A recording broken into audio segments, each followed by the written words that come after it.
Record. Aduh, sinyalnya.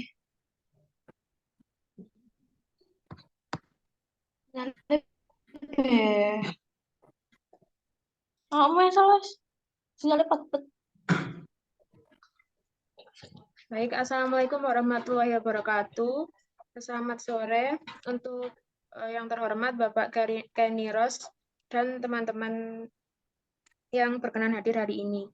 Kali ini saya dan kelompok saya akan mempresentasikan manajemen operasional yang berjudul Manajemen Proyek dan Manajemen Pemeliharaan. Selanjutnya, izinkan kami memperkenalkan diri terlebih dahulu.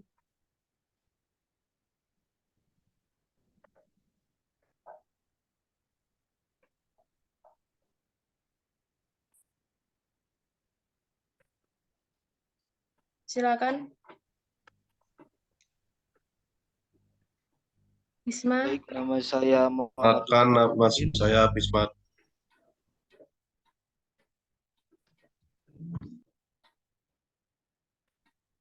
Apa sih? Perkenal,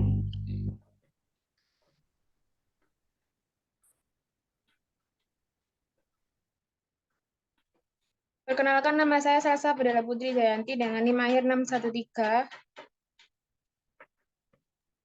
Saya Novita Gusina Putri dari NIM 616. Saya Bismat Dava Deolhak dengan NIM akhir 487. saya Muhammad Nafruddin dengan NIM akhir 625.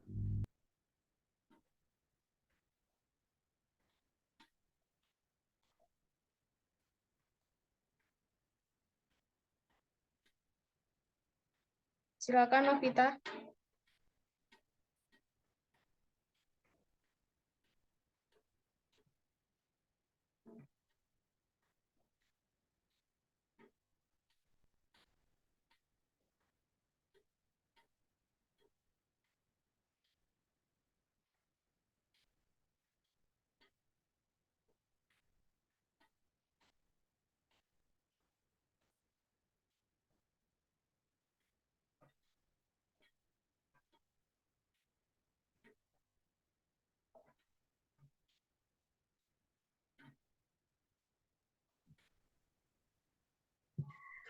Pengertian manajemen proyek. Manajemen proyek merupakan salah satu atau tata cara dalam mengelola sumber penghasilan yang penting untuk menyelesaikan suatu proyek dari awal proyek tersebut sampai dengan selesainya. Manajemen proyek dan dipakai pada proyek apapun dan disepakati secara luas untuk menyelesaikan proyek yang besar dan kompleks.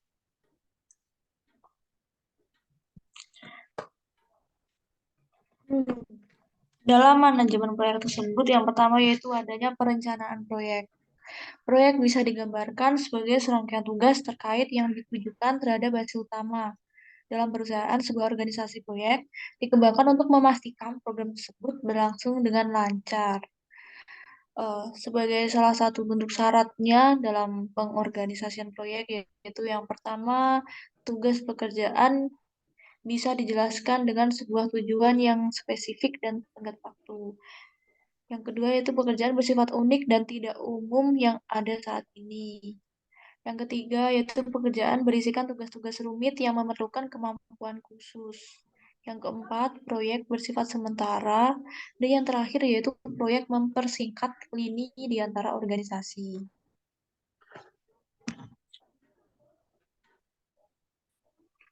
Next. Salsa. Bisa di next. Udah ke next. Penentuan jadwal proyek. Penentuan jadwal proyek melibatkan pengurutan dan pembagian waktu ke semua aktivitas proyek. Pada tahapan ini, manajer dapat memutuskan berapa lama suatu aktivitas akan memakan waktu dan menghitung sumber daya yang diperlukan pada masing-masing tahapan. Selain itu, manajer juga akan merencanakan jadwal yang berbeda bagi kebutuhan akan personil sesuai dengan jenis kemampuannya. Salah satu pendekatan penentuan jadwal yang populer yaitu grafiken. Grafigen merupakan cara yang mudah untuk membantu manajer memastikan bahwa yang pertama yaitu aktivitas direncanakan. Yang kedua yaitu urutan kerja didokumentasikan. Yang ketiga waktu aktivitas diestimasi dan dicatat. Yang terakhir yaitu waktu proyek keseluruhan dikembangkan.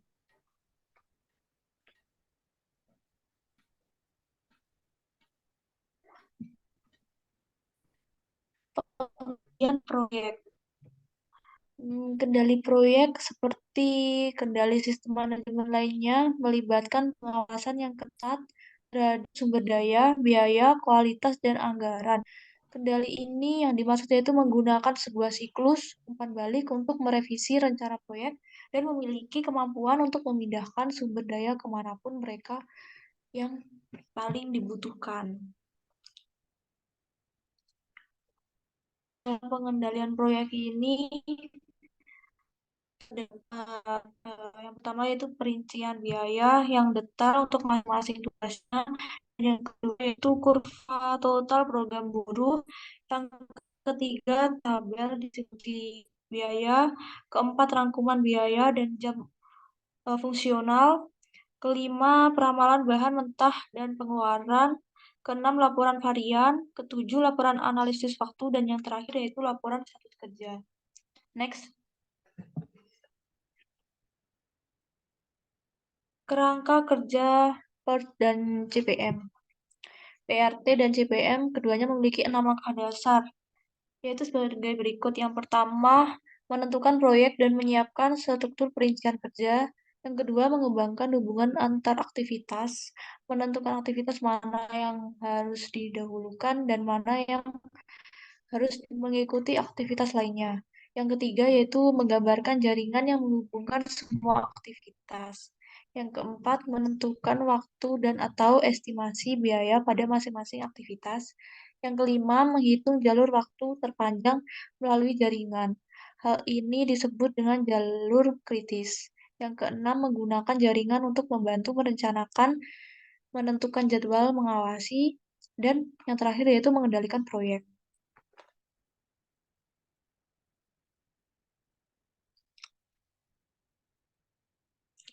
Di sini ada contoh soal yaitu dari diagram jaringan dan pendekatan. Bisa dilihat ya dari buku manajemen operasi halaman 65, yaitu Milwaukee Paper Manufacturing telah lama menangguhkan biaya untuk memasang perlengkapan pengendalian pencemaran air canggih yang terkomputerisasi dalam fasilitasnya. Tapi ketika Dewan Direktur mengadopsi suatu kebijakan praktik mengenai kesinambungan, tidak hanya mengotorisasikan anggaran untuk perlengkapan sesuai dengan standar negara, kan tapi juga mengarahkan manajemen pabrik Julie and Williams untuk menyelesaikan pemasangan pada saat pengumuman kebijakan yang besar, yaitu hari B tepat 16 minggu yang akan datang. Di bawah tenggat waktu yang ketat dari para bosnya, dia perlu memastikan bahwa pemasangan sistem penjaringan mengalami jalan dengan lancar dan tepat pada waktunya. Sesuai informasi yang ada, kembangkan tabel yang menunjukkan aktivitas hubungan. Next.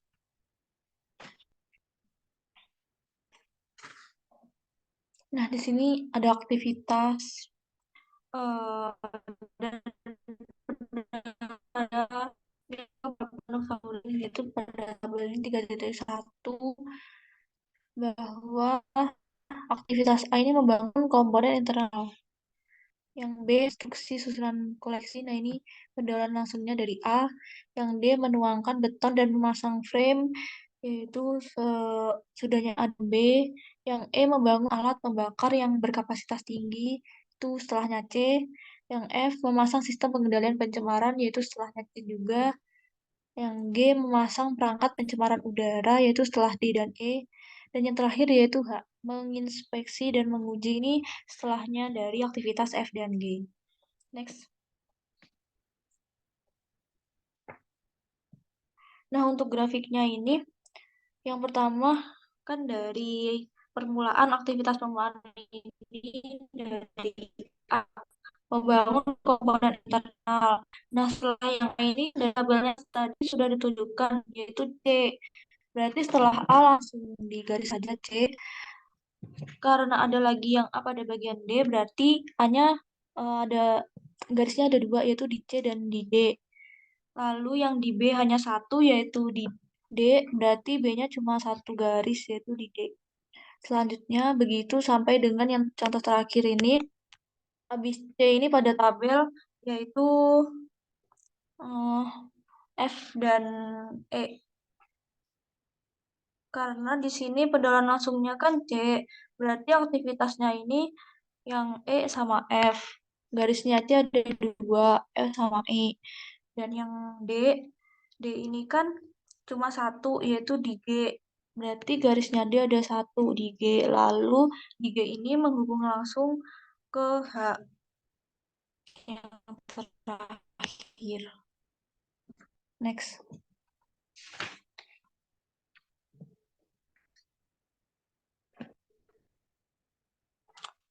Dalam sebuah jaringan proyek AOA, kami menyajikan aktivitas ini dengan tanda panah. Sebuah titik simpul menggambarkan sebuah peristiwa yang memadai waktu lama atau selesai dari sebuah aktivitas. Kami biasanya mengidentifikasi sebuah peristiwa titik simpul sebuah angka. Angkanya ini sudah ditekan. Yang A adalah 2 minggu, yang B adalah 3 minggu, yang C adalah 2 minggu, D 4 minggu, D juga 4 minggu, E-nya 3 minggu, F-nya 5 minggu, G 2 minggu. Jadi total waktunya dari aktivitas A sampai G ini adalah 25. Jadi yang pertama sesuai dari garis sebelumnya tadi, A, B ini hanya tinggal di garis 2 di tabel, yaitu 2 berarti dengan yang di sini 4, 2 tambah 2, 4. Dan seterusnya sampai dengan ditambah-tambahin. Next.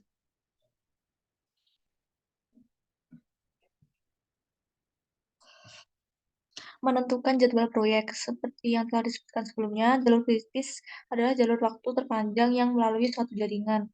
Untuk menentukan jalur kritis, kita menghitung dua waktu, dari awal dan akhir untuk masing-masing aktivitas. Hal ini dijelaskan sebagai berikut. Yang pertama yaitu permulaan paling awal atau earliest start ES, atau yaitu waktu paling awal di mana sebuah aktivitas bisa dimulai. Yang kedua itu penyelesaian paling awal, at least EF, waktu paling awal di mana sebuah aktivitas bisa diselesaikan.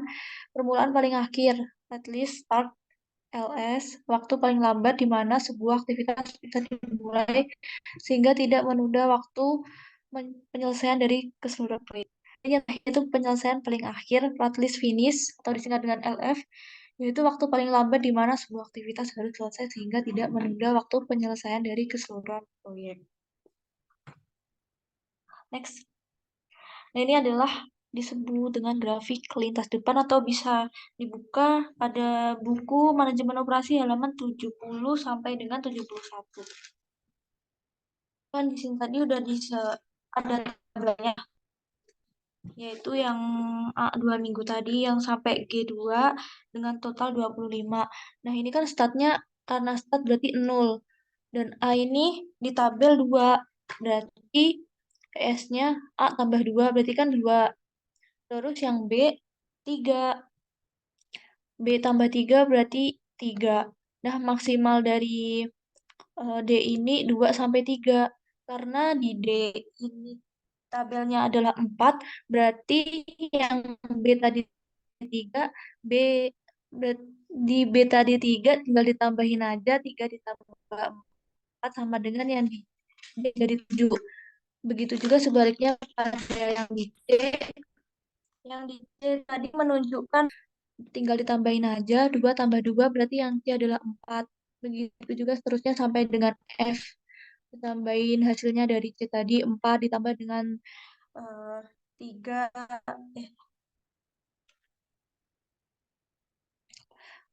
menghasilkan 7 dan E juga dari 4 ditambah dengan yang dari C ini 4 berarti adalah 8 sampai dengan G dan H. Bisa di next.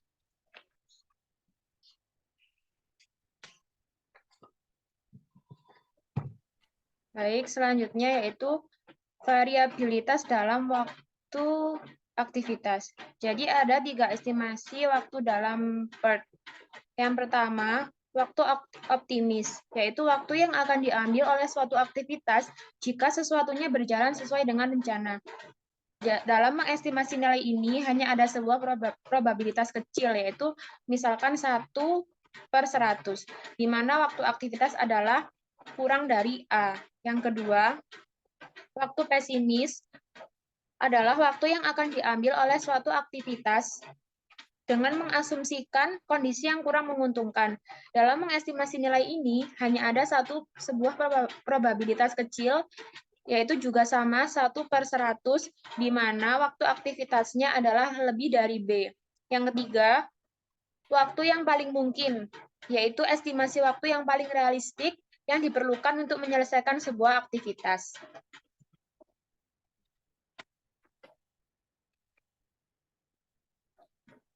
Untuk menemukan waktu yang diharapkan atau T, caranya itu T sama dengan A plus 4M plus B dibagi dengan 6. Dan untuk menghitung penyebaran atau variannya, yaitu varian sama dengan B dikurangi dengan A dibagi dengan 6 dan dikuadratkan. Berikut adalah contoh soal waktu dan varian yang diharapkan. Julian N. William dan tim manajemen proyek di Milwaukee Paper menginginkan sebuah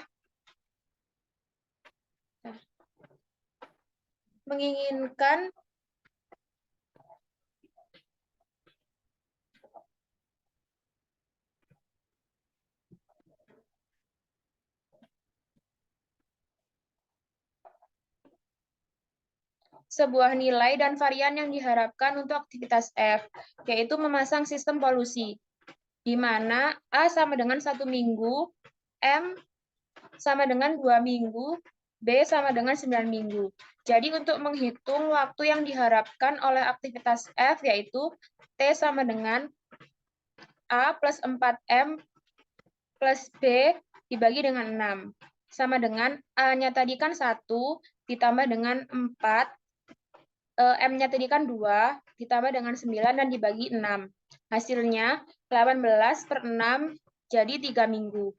Untuk menghitung variannya yaitu B dikurangi dengan A dibagi 6 dan dikuadratkan. Yaitu sama dengan B-nya tadi 9 dikurangi dengan A-nya tadi 1 dibagi 6 dan dikuadratkan. Yaitu sama dengan 8/6 kuadrat, sama dengan 64/36, yaitu hasilnya 1,78.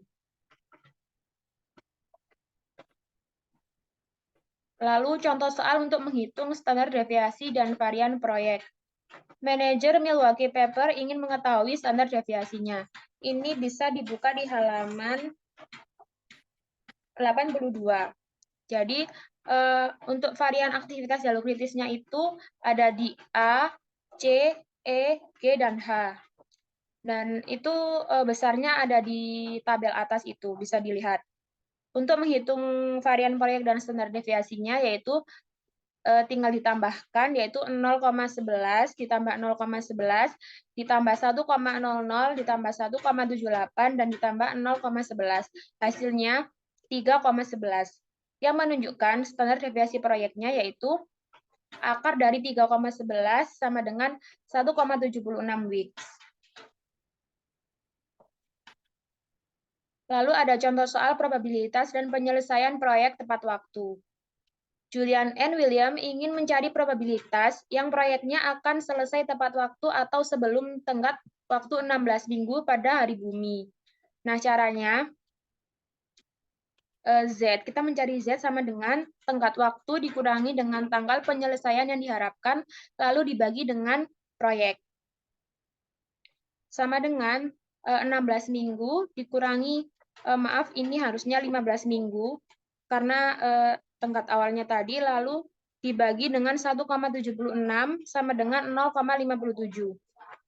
Ini juga bisa dibuka halaman 84. Lah, area yang diarsir ini di sebelah kiri minggu ke-16 yaitu 71,57%. Itu tuh menggambarkan probabilitas bahwa proyek akan selesai itu kurang dari 16 minggu. Lalu contoh soal menghitung probabilitas untuk tanggal penyelesaian tertentu. Jadi Julia N. William ingin menemukan tanggal tenggat waktu yang memberikan proyek bagi perusahaannya dengan peluang sebesar 99% untuk diselesaikan secara tepat waktu. Jadi caranya untuk menghitung tenggat waktu itu, waktu penyelesaian yang diharapkan ditambah dengan Z dikali dengan varian proyeknya, yaitu sama dengan 15 ditambah dengan 2,33. 2,33 itu didapat dari standar deviasi, yaitu nilai yang paling dekat dengan probabilitasnya, yaitu 0,99. Lalu dikali dengan 1,76, yaitu tadi yang sebelum ini, lalu sama dengan 19,1 minggu.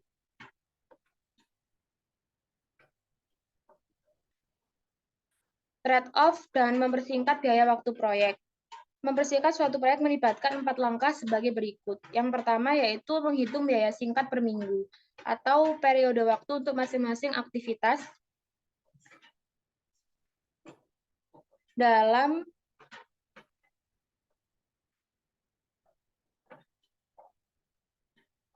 jangka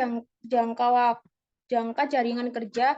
Jika biaya singkat adalah sejajar sepanjang waktu, formula berikut bisa digunakan, yaitu biaya singkat sama dengan biaya singkat dikurangi biaya normal dibagi dengan waktu normal dikurangi dengan waktu singkat. Kedua, menggunakan waktu aktivitas saat ini, yaitu temukan jalur kritis dalam jaringan proyek dan mengidentifikasi aktivitas-aktivitas kritisnya. Yang ketiga, jika terdapat satu jalur kritis, kemudian pilih aktivitas pada jalur kritis ini yang masih bisa dipersingkat dan memiliki biaya singkat per periode yang paling kecil. Mempersingkat aktivitas ini selama satu periode. Jika terdapat lebih dari satu jalur kritis, kemudian pilih satu aktivitas dari masing-masing jalur kritis, di mana masing-masing aktivitas yang dipilih masih bisa dipercepat. Dan total biaya singkat per periode dari semua aktivitas yang dipilih merupakan yang paling kecil. Kemudian yang keempat, perbarui semua aktivitas jika tenggat waktu yang diinginkan telah tercapai, berhenti. Jika tidak, kembali ke langkah kedua.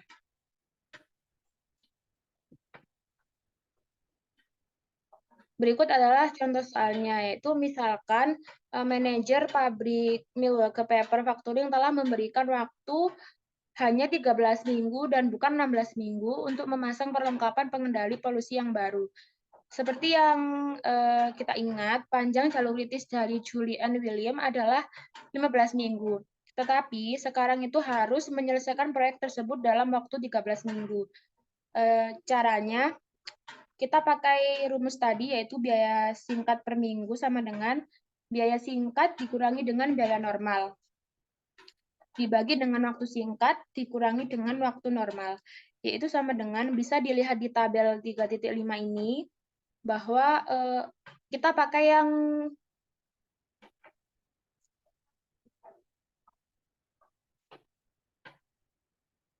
yang B, yaitu waktu singkat, biaya singkatnya yaitu $34.000 dikurangi dengan 30, biaya normalnya yaitu $30 dibagi dengan waktu singkatnya 3 dikurangi dengan waktu normalnya 1, sama dengan $4.000 dibagi dengan 2 minggu, sama dengan 2.000 minggu. Untuk kesimpulannya, untuk mempersingkat proyek hingga menjadi 13 minggu ini, William seharusnya mempersingkat aktivitas A selama 1 minggu dan aktivitas G selama 1 minggu juga. Jadi total biaya tambahan adalah senilai $2.250 itu dari $750 ditambah dengan $1.500. Jadi ini tuh penting karena banyak kontrak untuk proyek yang menyertakan bonus atau penalti untuk penyelesaian lebih awal atau lebih lambat. Next.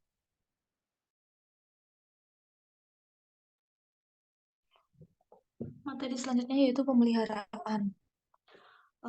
Pemeliharaan merupakan rencana yang ada pemeliharaan tersebut ada dua pembagian, yaitu yang pertama pemeliharaan pencegahan atau preventive maintenance. Yang dimaksud yaitu rencana yang meliputi inspeksi, pemberian layanan, dan mencegah dalam perbaikan yang tepat untuk mencegah kegagalan. Dan yang kedua yaitu pemeliharaan kerusakan, breakdown maintenance. Yang dimaksud adalah perbaikan perawatan yang terjadi ketika peralatan gagal dan harus diperbaiki dalam kedaruratan atau dasar prioritas. Next.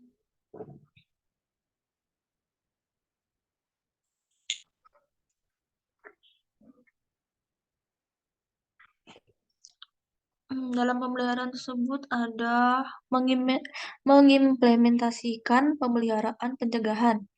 Pemeliharaan pencegahan menekankan bahwa kita dapat menentukan kapan suatu sistem membutuhkan perbaikan atau membutuhkan perbaikan. Tingkat kegagalan awal yang tinggi disebut sebagai kegagalan awal. Infant mortality merupakan tingkat kegagalan awal dalam hidup dari produk dan proses.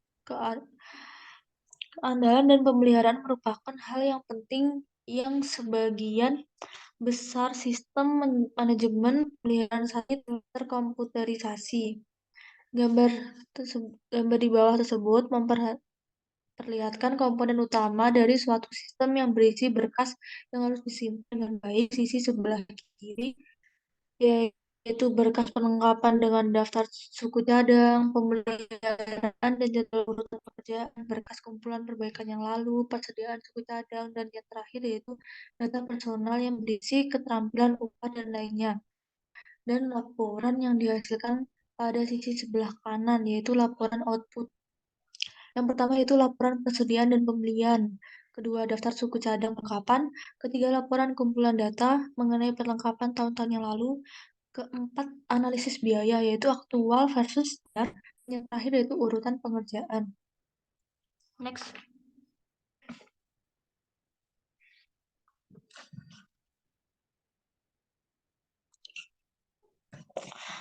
Pada mengimplementasikan pemeliharaan pencegahan tersebut ada dua grafik. Yang pertama yaitu grafik pandangan tradisional terhadap pemeliharaan. Gambar itu memperlihatkan sudut pandang tradisional mengenai keterkaitan antara pemeliharaan pencegahan dengan pemeliharaan kerusakan. Dari sudut pandang ini, para manajer operasional akan mempertimbangkan keseimbangan antara kedua biaya. Mengalokasikan lebih banyak sumber daya untuk melakukan pemeliharaan pencegahan akan menurunkan jumlah kerusakan. Dan yang gambar grafik kedua B itu adalah pandangan biaya penuh terhadap pemeliharaan. Total biaya berada pada tingkat minimum ketika sistem hanya mengalami kerusakan dalam hubungannya dengan peristiwa luar biasa yang tidak terduga. Next.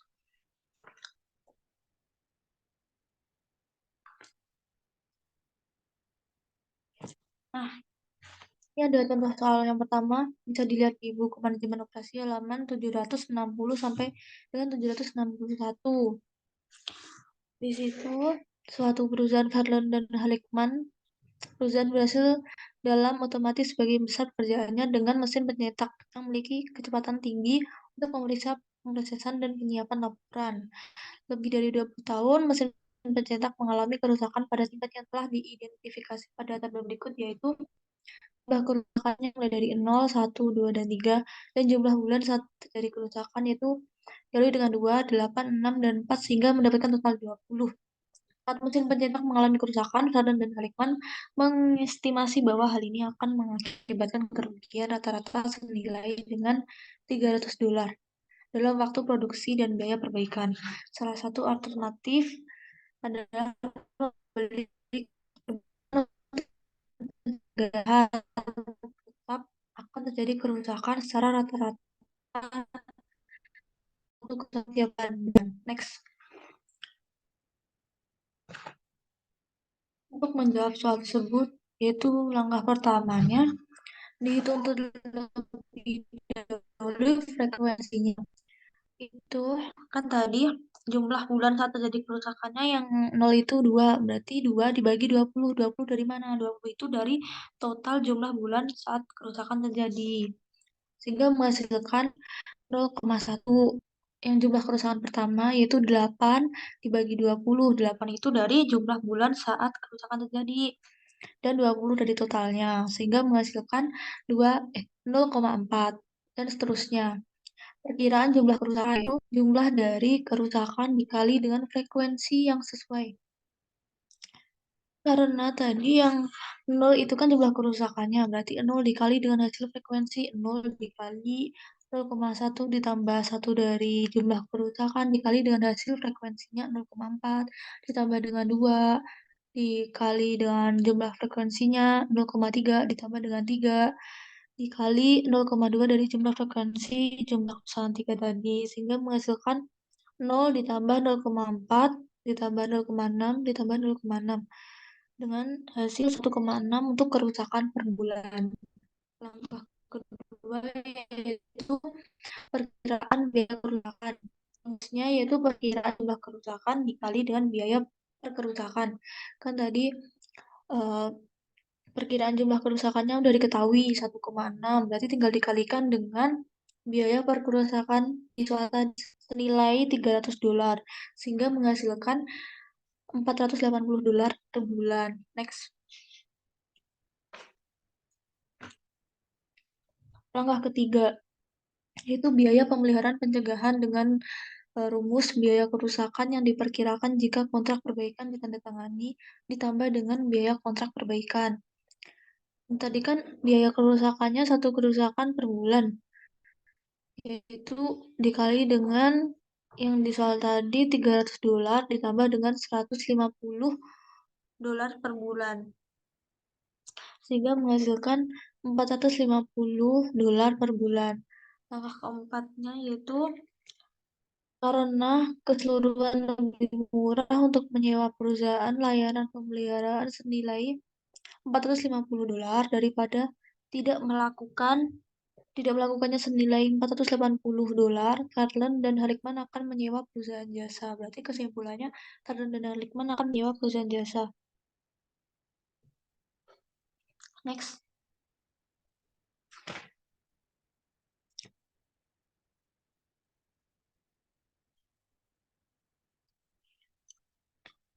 Meningkatkan kapasitas perbaikan. Yang pertama yaitu pemeliharaan yang otonom.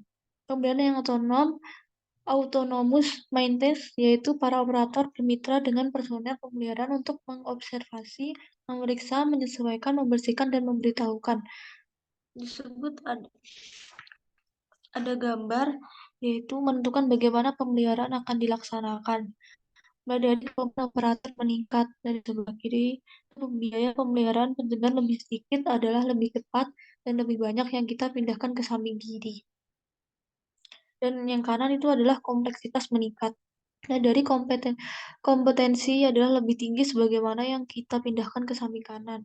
Ada operator pemeliharaan otonom, departemen pemeliharaan, jasa dalam bidang pemanufaktur, dan yang terakhir adalah jasa gudang pengembalian peralatan. Next.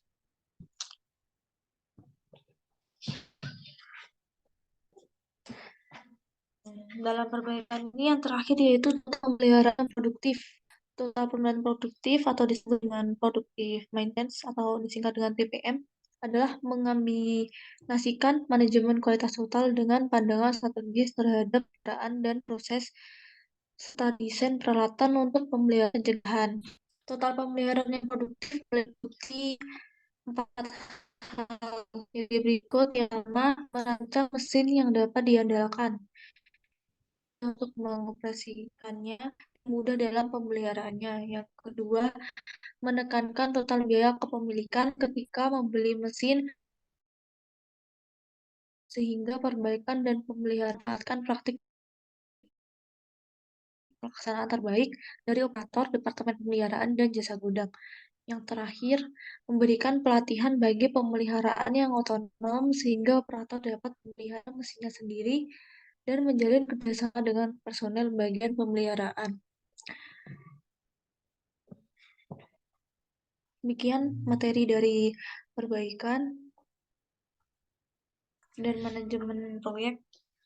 Jika ada yang mau ditanyakan, bisa chat di kolom bawah ya. Silahkan Salsa. Baik, mungkin sekian dulu presentasi yang bisa kelompok kami sampaikan. Untuk kurang lebihnya kami mohon maaf. Dan bagi yang mau bertanya, silakan bisa ditulis di kolom komentar. Baik, presentasi ini saya akhiri. Wassalamualaikum warahmatullahi wabarakatuh. Waalaikumsalam warahmatullahi wabarakatuh.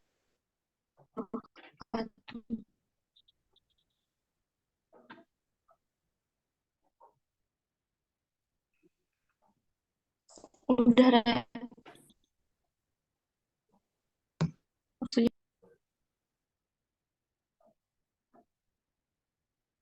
Stop record.